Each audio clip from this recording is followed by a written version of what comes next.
तो संख्या पद्धति का हम लोग लिखने का प्रचलन सीखे, जो अंतर्राष्ट्रीय और राष्ट्रीय था।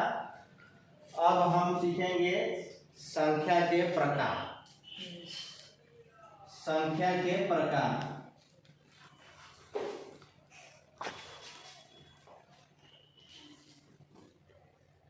संख्या के प्रकार, पहला है सम संख्या।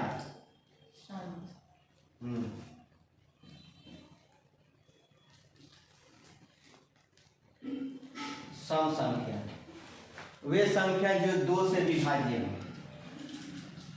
जो 2 से विभाज्य हो। जिस संख्या में हम 2 से अगर भाग करते हैं तो वे संख्या पूर्ण रूप से विभाजित हो जाती है, शेष नहीं बचता है। उसी संख्या को हम सम संख्या कहते हैं। सम संख्या जो है किसी भी संख्या के अंत में, किसी संख्या के अंत में 0, 2, 4, 6, 8 रहता है,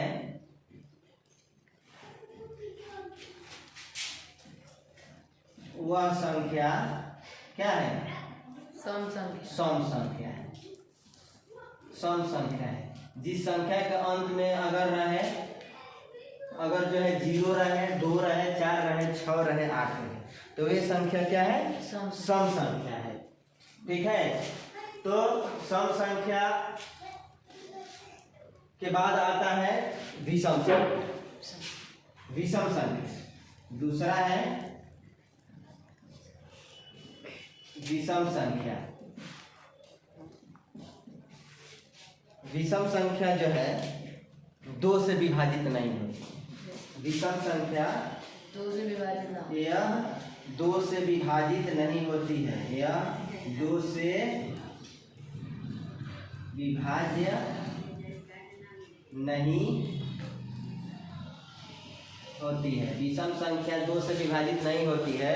अगर 2 से हम भाग देते हैं तो क्या होता है? विषम संख्या में 2 से भाग देंगे तो 1 जो है शेष बच जाता है। ठीक है, 1 शेष बच जाता है, इसलिए जो है वह 2 से विभाजित नहीं होती है। जैसे 1 हमारा है, 1 के बाद आ जाएगा 3, 5, 7, उसके बाद से 9, 11, 13, 15 आदि। ये सभी क्या है? विषम संख्या। विषम संख्या के बाद आता है अभाज्य संख्या। विषम संख्या के बाद आएगा अभाज्य संख्या। तीसरा है अभाज्य संख्या। अभाज्य संख्या वे संख्या है जिनका सिर्फ 2 गुणनखंड हो, वह अभाज्य संख्या। सिर्फ 2 गुणनखंड होते हैं, सिर्फ 2 ही गुणनखंड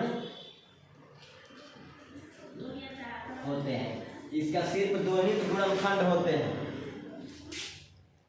1 और खुद संख्या। 1 और खुद संख्या, यही 2 गुणनखंड है। तो यह ऐसी संख्या है अभाज्य संख्या, इसको बोला जाता है। जैसे मान लो कि अभाज्य संख्या में आ जाएगा तुम्हारा 2। कहा जाता है कि वैसी संख्या बताओ जो सम संख्या है लेकिन अभाज्य संख्या है। तो 2 हमारा एक ऐसी संख्या है जो सम संख्या भी है और अभाज्य संख्या भी है। 2 के बाद आएगा 3, 3 के बाद आएगा 5, 7, 11। तो यही संख्या जो है ये क्या है? ये सभी संख्या ये इस तरह की संख्या होती है अभाज्य संख्या। जैसे इसका 2, अगर मान लो कि हम 2 का गुणनखंड करेंगे तो 2 गुणे 1 बराबर 2। उसके बाद से फिर से करेंगे तो 1 गुणे 2 बराबर 2, 2 ही गुणनखंड आया 1 और 2, इसका 2 गुणनखंड आया, इसलिए क्या है अभाज्य संख्या है। 3 का भी हम देखेंगे तो 3 गुणे 1 बराबर 3, इसका भी 2 गुणनखंड आया 1 और 3, तो इसलिए क्या है अभाज्य संख्या है। ठीक है, अब हम चलते हैं भाज्य संख्या। तो अभाज्य संख्या के बाद आएगी भाज्य संख्या। 4 नंबर भाज्य संख्या। भाज्य संख्या एक और खुद संख्या के अलावा अन्य संख्या, अन्य गुणनखंड भी होते हैं, वह भाज्य संख्या होते हैं, है ना। ये हो जाएगा एक और खुद संख्या के अलावा